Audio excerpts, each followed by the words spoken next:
Hello everyone, today we are going to discuss chapter 2 of class 8th history book and the title of the chapter is From Trade to Territory. Dear students, in this chapter we are going to discuss about British East India Company which came to India as a group of merchants and how it became the territorial power. So let us discuss power structure first of all. Dear students, in 18th century, after the death of Aurangzeb in 1707, in the very beginning of 18th century, the problem started on the horizon of Indian politics. When Aurangzeb died, as all of us know that he was the last powerful Mughal ruler. After his death, there was no strong ruler to control the whole empire, and because of this reason, governors and subedars who were appointed to govern these areas once upon a time by Mughal emperor himself, now they started asserting their authority. Means now they started declaring themselves independent, that now we are not going to listen to the orders of anybody. We are kings of these areas.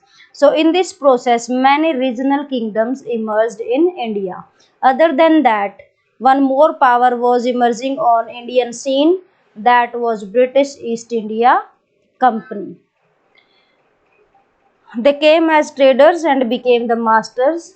So let us see how it happened.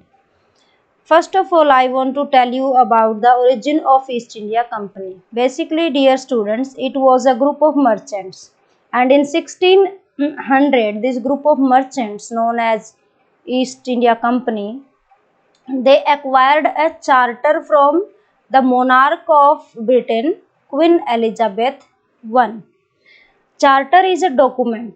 In this document, simply terms and conditions were written that I, the Queen, granting all rights to trade with India on behalf of England. So because of this reason, now there was no fear of competition in the mind of these traders of East India Company, because no private trader could come to India for trade, and this way they were earning large profits. And as you know that at that time there was a trend that if you find any competitor in the market, so you have to exclude, you have to eliminate that competitor if you want to earn more profit.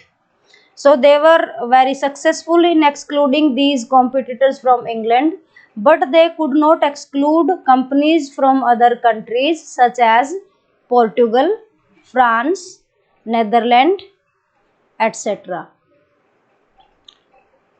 Here little bit about Vasco da Gama is mentioned in your book. So let us discuss about him. Vasco da Gama, he was from Portugal. He came to India in 1498 via sea route.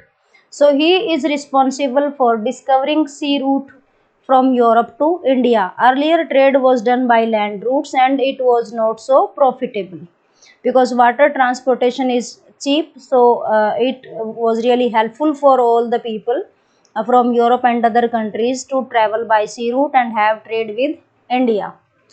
Dutch East India Company came here in 17th century, and soon afterwards French East India Company also came. So now Britishers are not the only traders who have to do trade with India. Now there are these other companies as well. So because of this reason, now competition increased because all of them wanted same type of things such as cotton, silk, pepper, cloves, cardamom and cinnamon. Cotton, you are aware about cotton crop. Silk cloths also you are aware about. Now let us talk about pepper. Pepper is a spice. Here in photograph you can see this. In Hindi this is known as Kali Mirch and is used for making different dishes. Next is cloves. Here in this picture this is clove and it is used mainly for tea in India and for different dishes as well. Another is cardamom. Here is your cardamom. In Hindi this is known as ilaichi, used for different purposes as spice. Cinnamon. Cinnamon is, in Hindi cinnamon means dalchini, and here you can see the picture of dalchini. It is also used as a spice. So in Europe there was a great demand of these materials, of these substances and things. So because of this reason all of them wanted to buy, and so now competition increased between them, and because of this reason now they wanted to eliminate each other from India so that they could acquire markets. And because of this reason now so many fierce battles took place. In 17th and 18th century they were fighting against each other, sinking each other's ships in the ocean, blocking the routes so that their material will not reach in India and they will not be able to get benefits. So because of the reason of these battles now they needed protection, and that gave birth to the phenomena that they have to carry arms as well as a few soldiers along with them to protect their ships. And after reaching India also now they need fortification, means they need a solid wall around their settlements to protect themselves from their enemies or rivals. Because of fortification and because now they are carrying arms and ammunition, there was a conflict between local rulers and British East India Company as well. Now the trade entered in politics of India.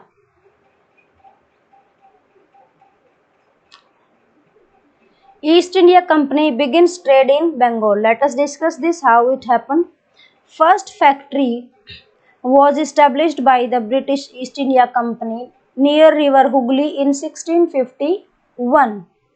Here in this factory, factors were residing and operating their trade.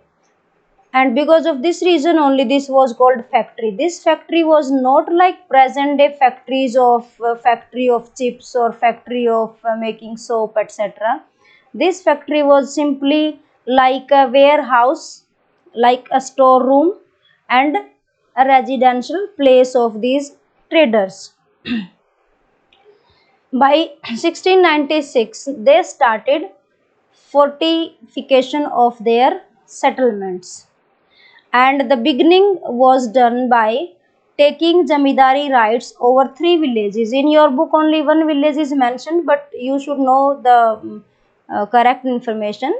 They had got zamindari of these 3 villages: Kalikata, Sutanuti and Gobindpur. These 3 villages here, these are shown in map as well.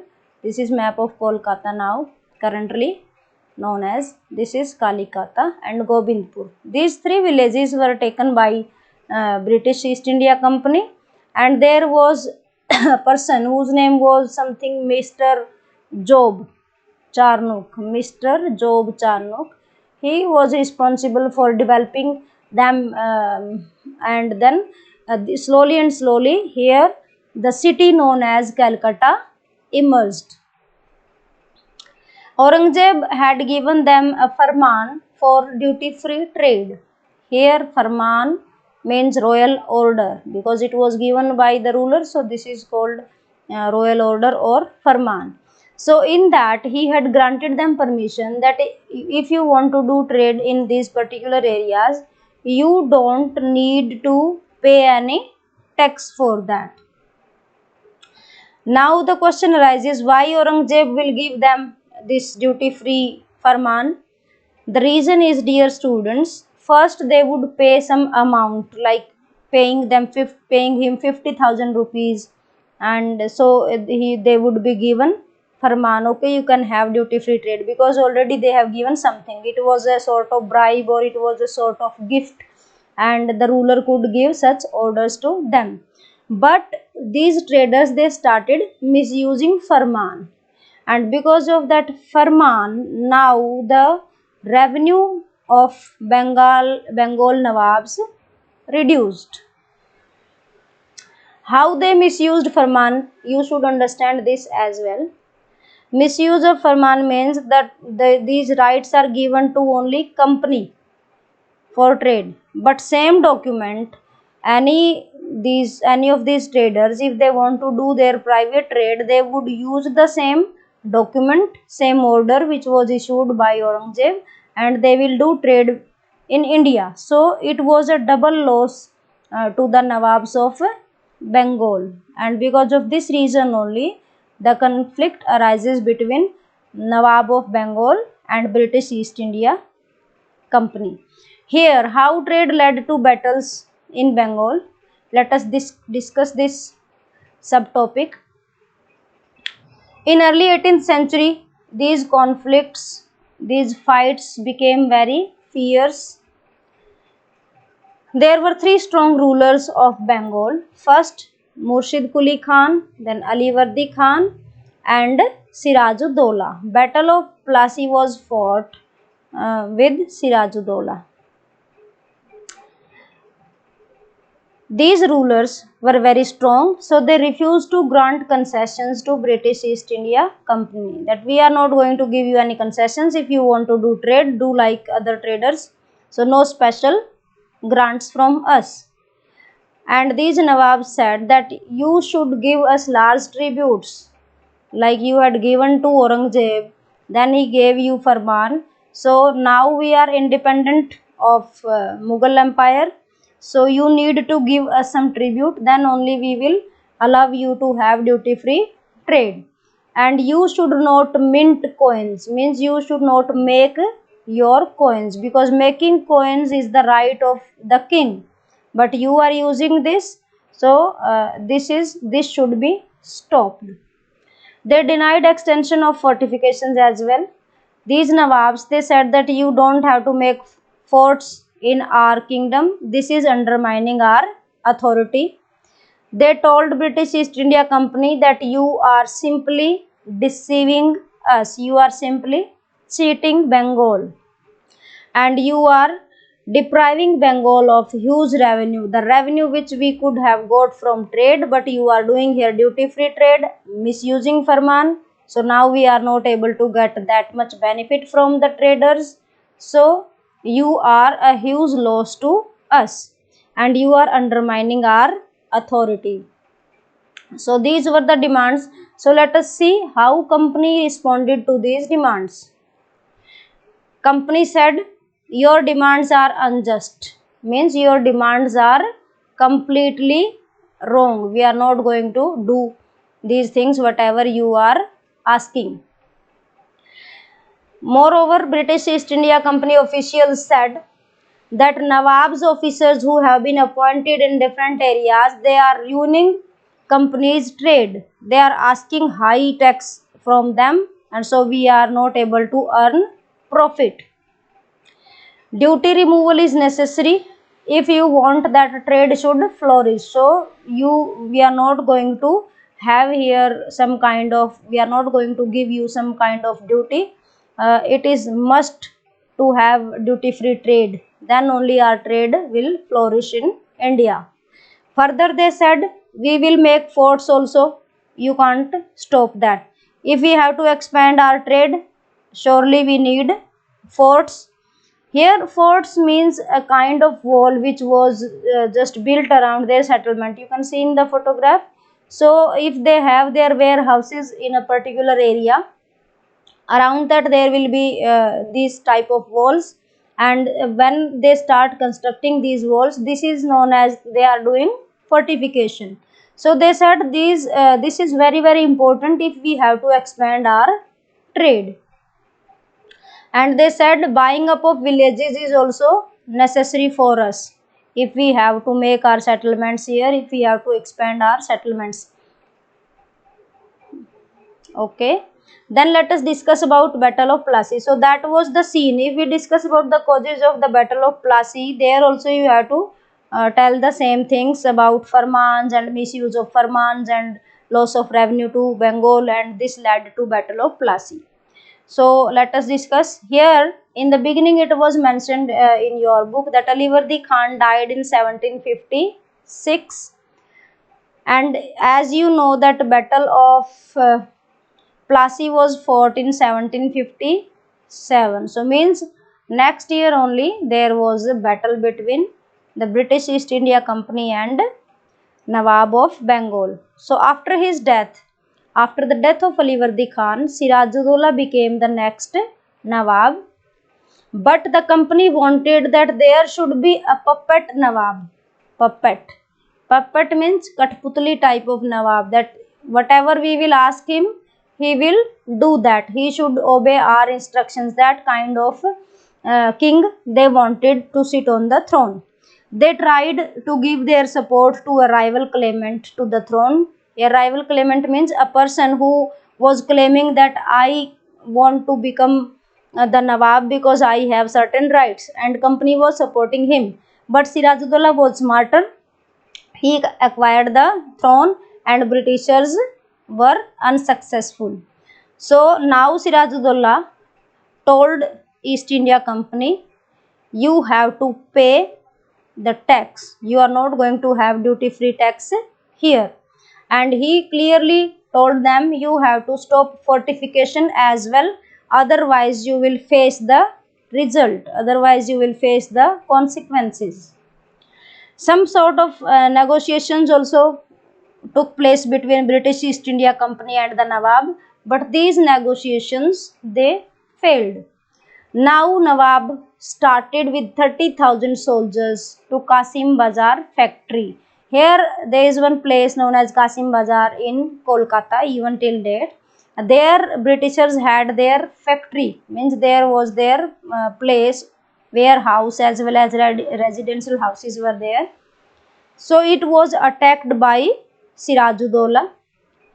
He attacked and captured many company officials. He locked the warehouse and he snatched the arms of these English men. Moreover, he blocked the route to the English ships, and it was like great loss to British East India Company. After that, he marched to Calcutta to control company's fort there. Means this was sort of beginning of the battle. Till now, battle has not started. So there, when Sirajuddaulah reached Calcutta, then he controlled this place as well.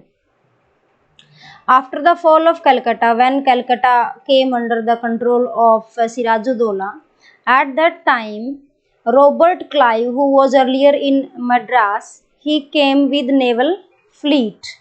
He came with navy, and he started some sort of discussion with Nawab, but those discussions also failed.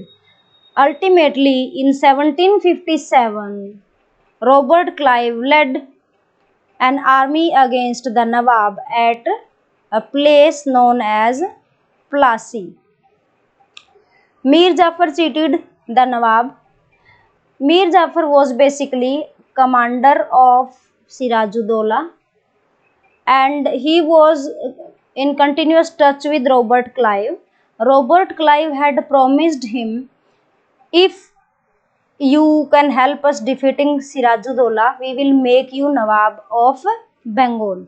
So because of this reason, when the battle started, Mir Jafar took a large portion of soldiers and joined Robert Clive. Because of this reason, it was a clear-cut defeat of Sirajuddaulah, who was assassinated, who was killed after this, and Mir Jafar was made Nawab of Bengal.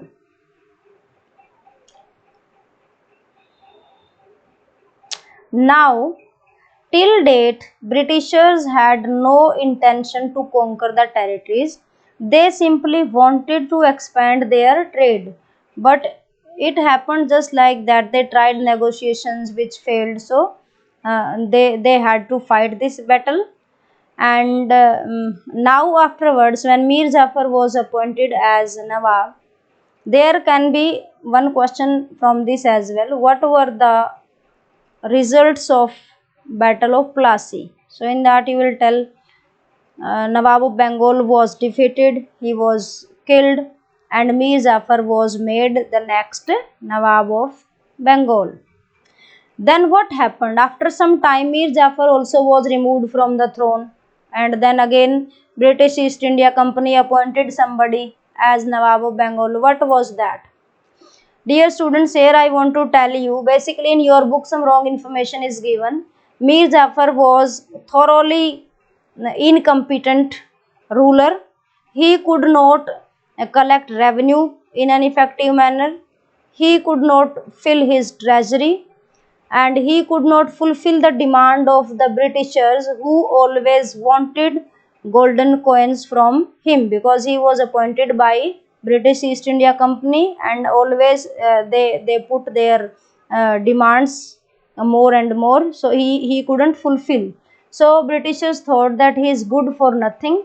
We want some smart ruler, at least who can give us money time to time whenever we require. For that reason, they removed Mir Jafar from the throne, and they appointed Mir Qasim as next Nawab of Bengal. Mir Qasim was son-in-law of Mir Jafar, and basically here I want to tell you, Mir Jafar had his own personal wealth, and when he was appointed as Nawab, he gave lot of tribute to British East India Company in form of jewelry and coins. So because of that reason only he was appointed, and they thought that he is smart, he would be able to govern properly and supply coins whenever we required. For that purpose only they had appointed Mir Qasim as the next Nawab of Bengal. And then Battle of Buxar was fought in 1765. Here in your book not much is mentioned about Battle of Buxar, but I want to tell you, Mir Qasim was a very smart boy. So because of that reason he knew that these Britishers are not going to leave us, they will slowly and slowly control. So for that reason he started discussing with Nawab of Awadh and the Mughal Emperor Shah Alam. He was in touch with these people. What happened basically? He convinced them that let us join hand together against the Britishers, and if we are able, these are common enemy of three of us. If we can defeat them, later on we will settle our personal issues. So these all these three, like one was from Bengal, ruler of Bengal, another ruler of Awadh, and the third was the Mughal Emperor Shah Alam. These three joined hands together and fought Battle of Buxar against British East India Company. But here again the result was same. These three were defeated. It was a great shame that a company has defeated three rulers of India. After this battle, they signed one treaty, and as per that treaty, British East India Company got Diwani rights over Bengal, Bihar, and Odisha. What is Diwani? Basically, Diwani is right to collect revenue. It was a great achievement that they have acquired Diwani, because now they will have right to collect revenue, means they will get continuous supply of money from India, and this Diwani benefited British East India Company a lot. What were the benefits? Here we are going to discuss. First of all, now British East India Company got a lot of money to finance its expenses. Whatever expenditure it is doing in India for trade, now they will be getting continuous supply of money for that. It can maintain its troops, it can recruit soldiers, it can give them salary, and for that they don't need money from England. They have to simply collect revenue, and here they will use it as salary also. They can buy cotton and silk textiles from India by using the same money. They can build forts and offices in India by using the same money which they will collect as revenue. Now they don't need to import gold and silver from Britain. So these were the benefits after Battle of Buxar when they got the Diwani rights over Bengal, Bihar and Odisha. Let's move further. Company officials became nabobs. This nabob is a word which is taken from Nawab, Indian word Nawab.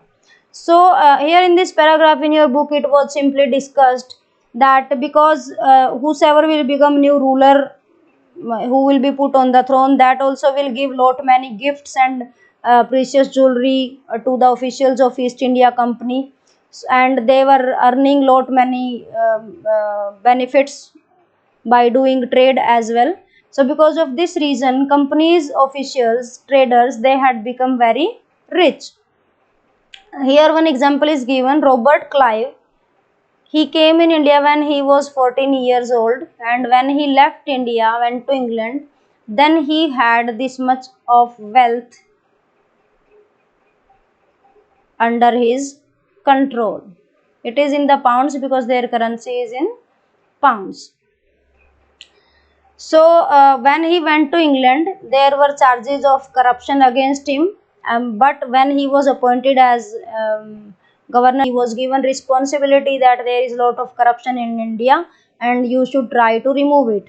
But he himself was now charged of corruption, and a case was filed against him in England, which continued for a long time. Maybe during those trials he felt so much insult that I have served British East India Company a lot. I have worked in India so hard, and they are now torturing me like that. I have to go to courts and prove myself innocent. He won the case, but later on he committed suicide. That was the result of this personality known as Robert Clive. But here in the same passage it was mentioned that not all the people who came from England to India, all of them were not so rich. Some of them even died due to wars, some of them died due to diseases.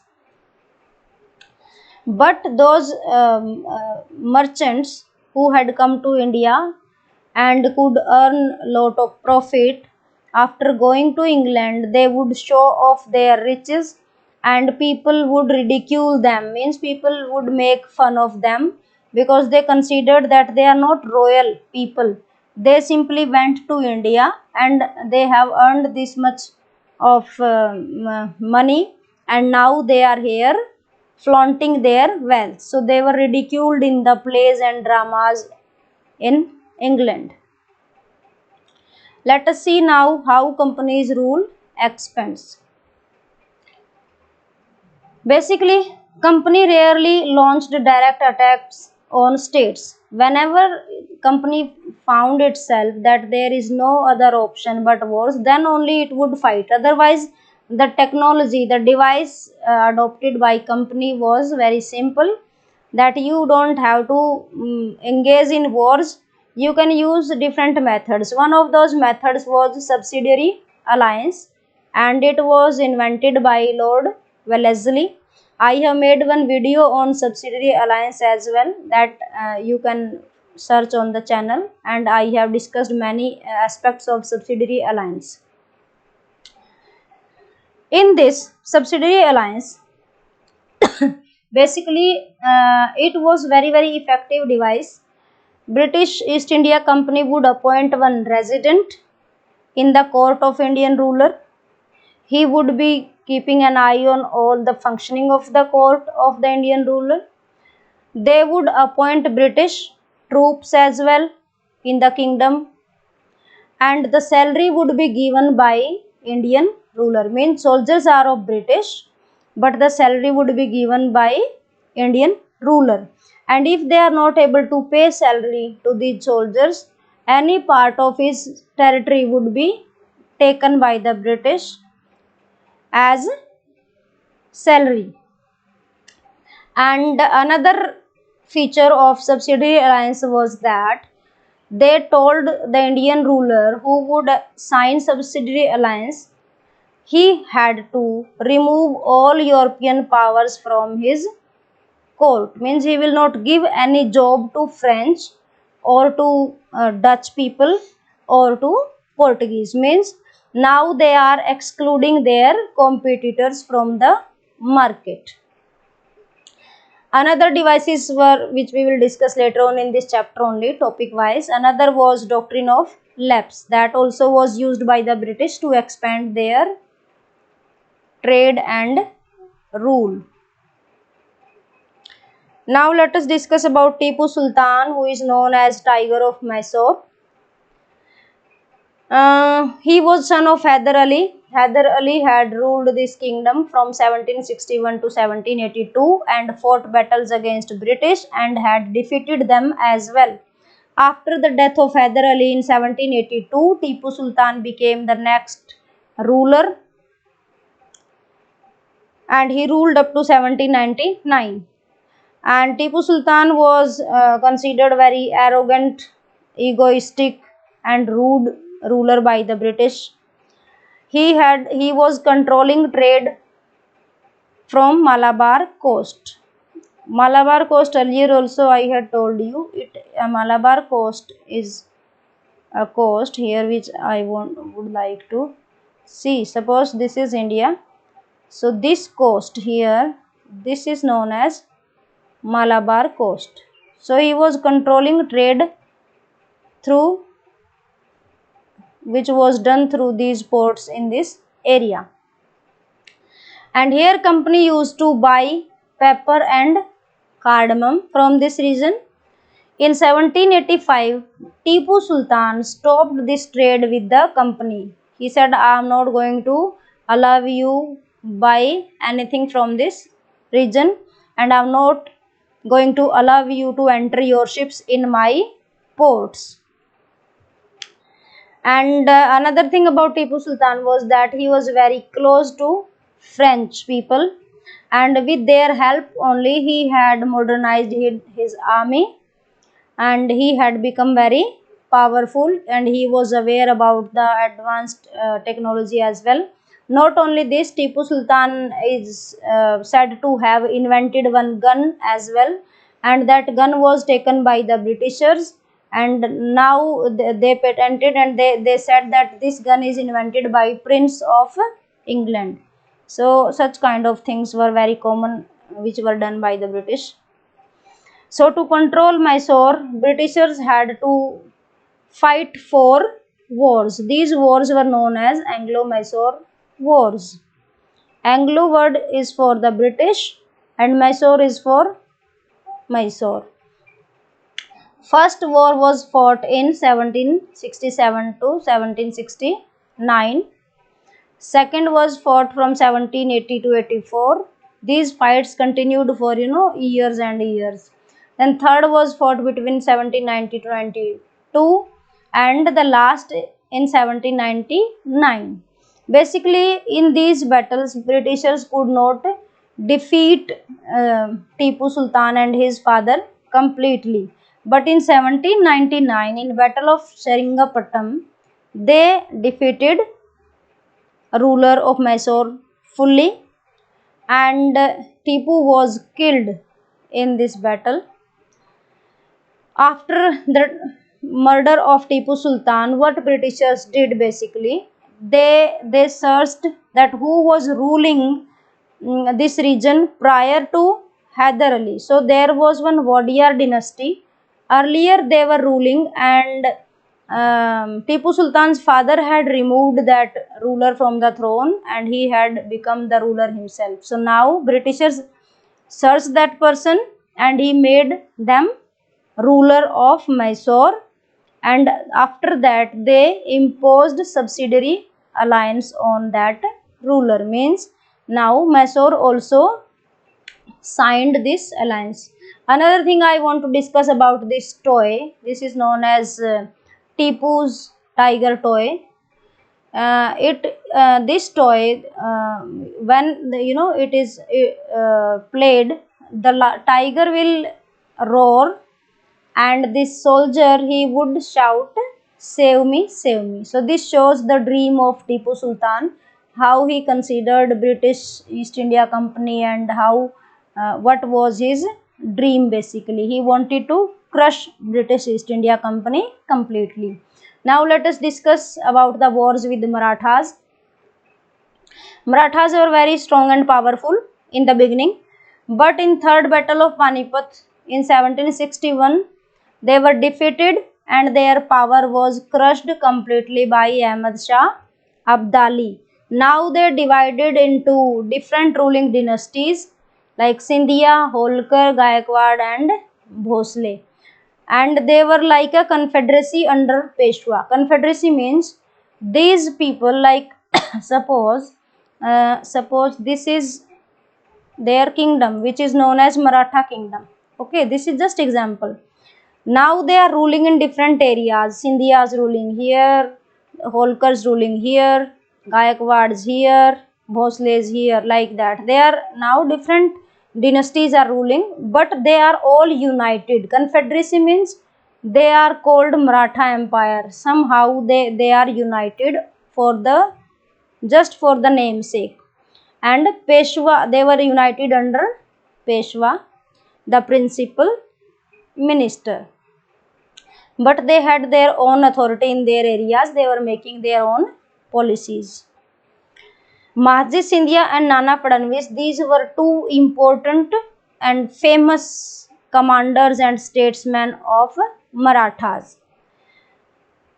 So first war ended in 1782 with the Treaty of Salbai.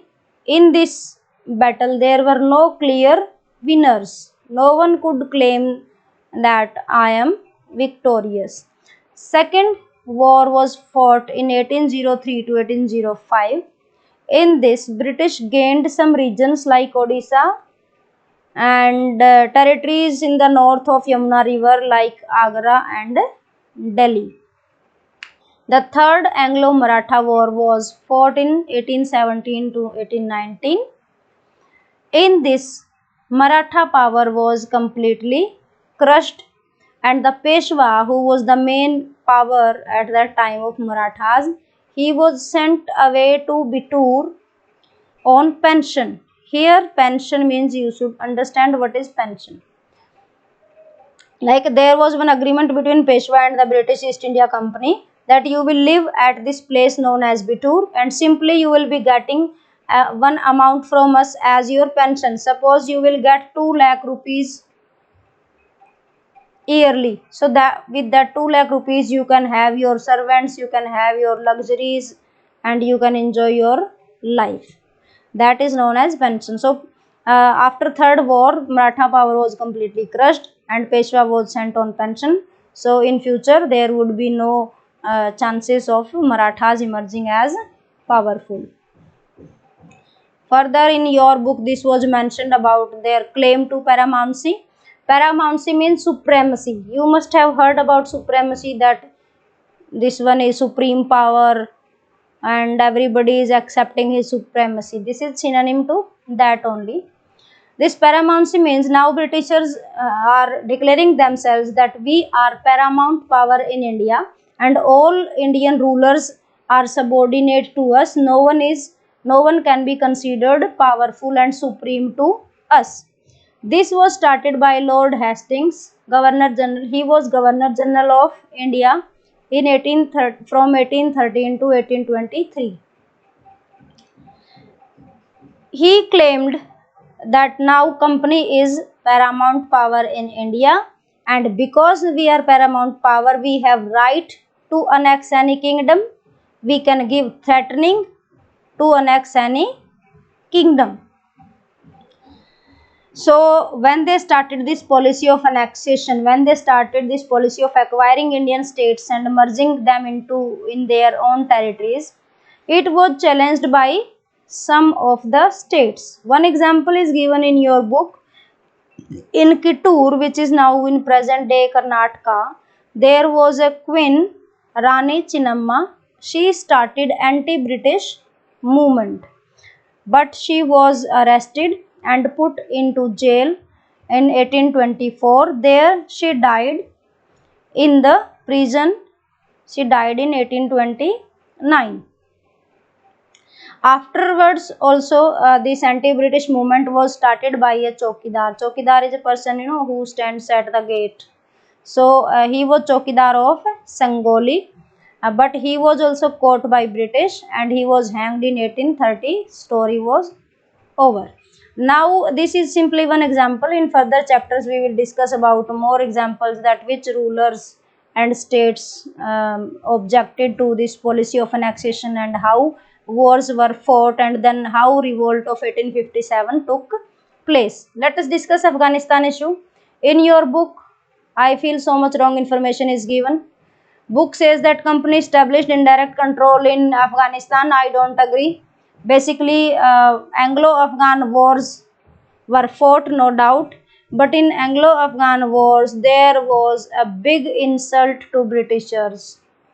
They were defeated very badly, they were killed very badly in these wars, and we cannot claim that Britishers were able to establish indirect control in Afghanistan. Punjab also was there then, at their point that we want to annex Punjab, but because Maharaja Ranjit Singh was a very powerful ruler and they could not do so when he was alive. After the death of Maharaja Ranjit Singh, they annexed Punjab in 1849 and they took Kohinoor diamond as well, which was with this ruler's son now. Let us discuss about doctrine of lapse. Doctrine of lapse was started by Lord Dalhousie. Most of you are aware of doctrine of lapse, but I would like to tell you what were its basic points. As per this doctrine of lapse, if any Indian ruler dies without a natural heir to the throne, means if he dies without a male child, if daughter is there, British East India Company will not accept daughter as the next ruler. There should be one male child. If king doesn't have any male child and he dies, then his kingdom would lapse to British East India Company. Means his kingdom will be acquired by British East India Company. So that's why this doctrine is known as doctrine of lapse, because the kingdom would lapse to Britishers. Under this, the following kingdoms were annexed. Satara was annexed in 1848, Sambalpur was annexed in 1850, Udaipur in 1852, and Nagpur in 1853, and Jhansi in 1854. And as you know, because of this reason, doctrine of lapse only, it was important issue in at the time of revolt of 1857.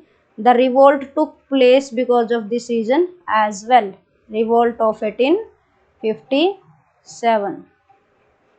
And Jhansi ki Rani, who is very well known by every one of us, she fought because her adopted son was not accepted as the ruler of Jhansi, so she had fought war against the British at the time of revolt of 1857. Another kingdom which was annexed on different grounds was Awadh. Awadh was annexed by the Britishers, saying that the ruler is not able to govern it properly. Means it was annexed on grounds of misgovernment.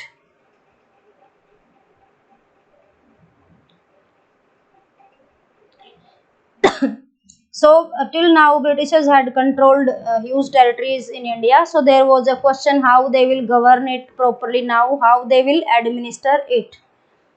For example, currently if you see Prime Minister is there as the head of the nation, then there are states have chief ministers, and then states have districts. In districts there are different officers, so they are controlling and administering these regions. So here we are going to discuss what kind of system was set up by the Britishers to run the administration. Britishers had divided the whole territory which was under their control. They divided it into presidency. Means now we are calling them maybe province or states, but they called them presidencies. and each presidency was governed by a governor. And suppose there are four presidencies and four presidencies have four governors, but overall all the British territories, they will have one head who will be known as Governor General. You should not forget that. That head of all the British territories was called Governor General, and head of these different presidencies, he was called simply Governor, not Governor General. Warren Hastings was the first Governor General who introduced many reforms, especially in the field of justice, means related to the courts. From 1772, each district had to have two courts. One was known as Criminal Court, another name of Criminal Court was Faujdari Adalat, and a civil court as well. Civil court was called Diwani Adalat.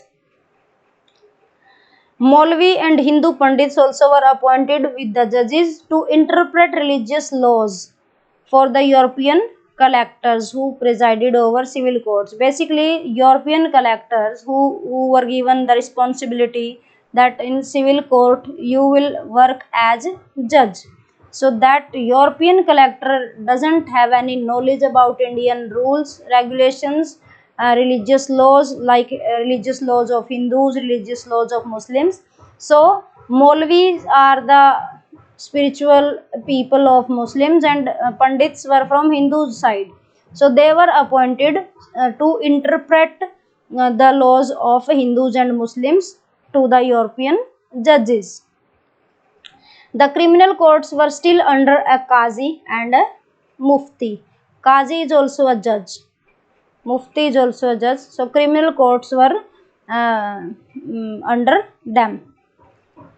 But they were also under the supervision of the collectors. Means collectors will supervise them, but Qazi and Mufti will be able to hear the cases and give judgments under the supervision of collectors. In 1875, 11 Pandits were asked to compile a digest of Hindu laws. Here, in 1775, 11 Pandits were given the responsibility that you have to compile all the Hindu laws and write in a book. By 1778, a code of Muslim law was also compiled for the benefit of European judges. Like there are so many Hindu books, some Manusmriti, other Dharma Sutras, same about Muslims, Sharia and all. So they thought that these should be written in one book and these should be translated in English so that European judges can give their decisions properly. Principal figure of Indian district was the collector, whose job was to collect revenue and maintain law and order. Judges, police officers and darogas were there to help and assist him. His office was collectorate, and this collectorate became new center of power in British India. Let's move ahead. The Company's army. Under this title, first we are going to discuss a little bit about Mughal army, then we will compare it with the British army.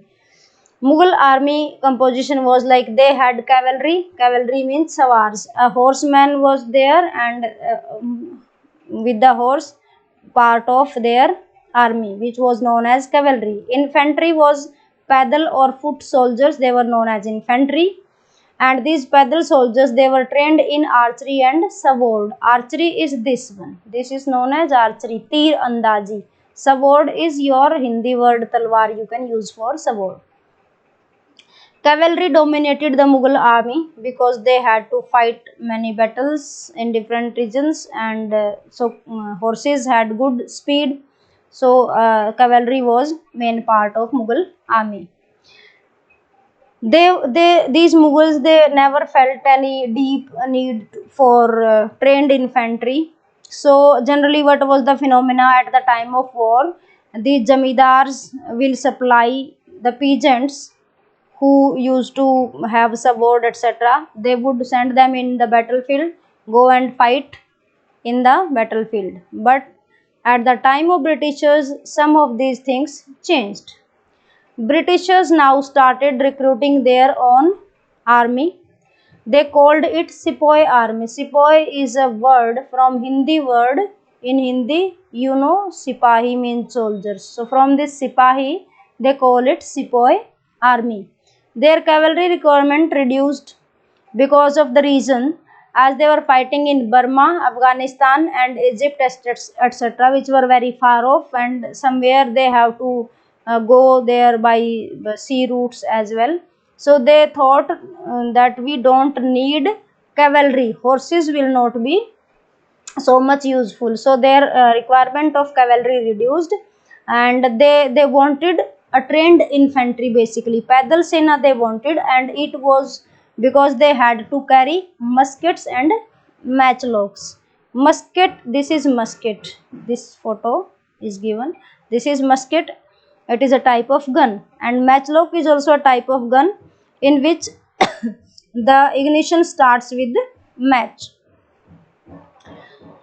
Soldiers were trained in European style training. They were forced to wear European style clothes, European style manners, and everything like Europeans.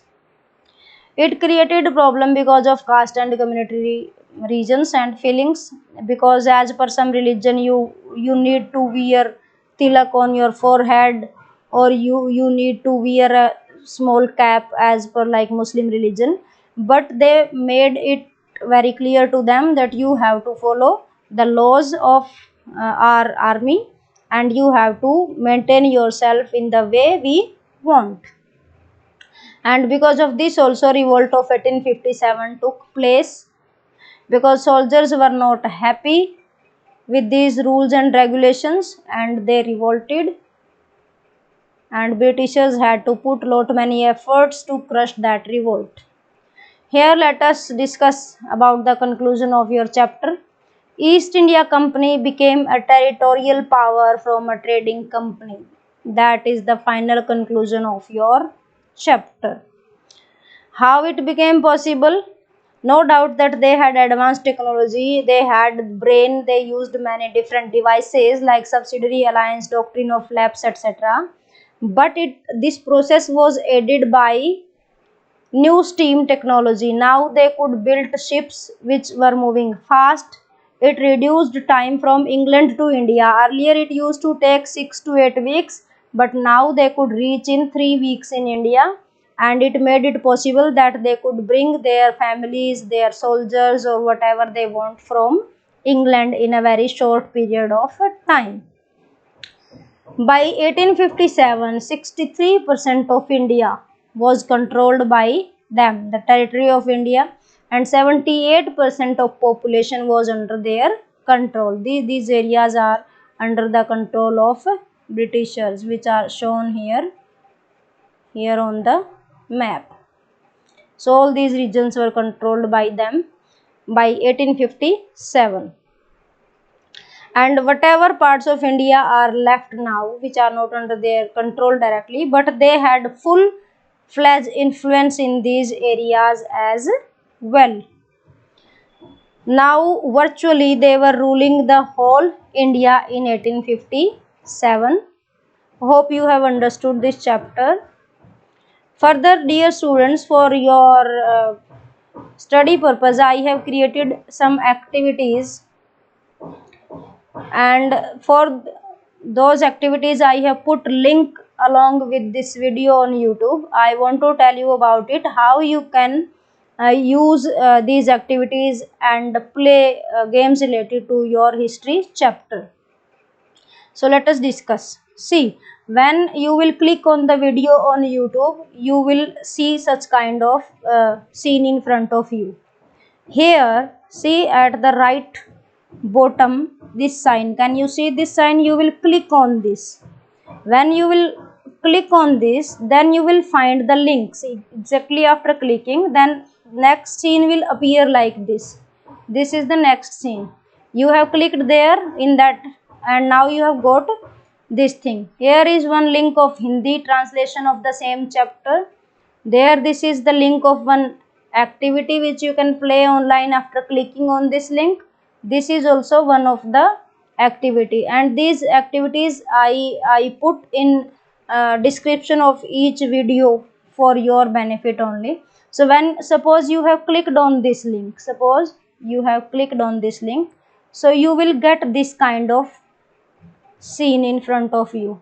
Here they will ask you about, they are asking, do you have any activity code? See, it is written here, activity code. So activity code you can fill here if you want. That activity code is also given in the same link. When you will click and in the link at the end, you will find a link, but you will find a code, but this code is not necessary. Directly when you click on this link, this will open before you, and you simply click on this play. When you will click on this play button, then you will find this in front of you again. Here this type of scene will appear before you. Then again you will click on this play button, and you will start playing this activity. So there will be one question and you have to choose one of these.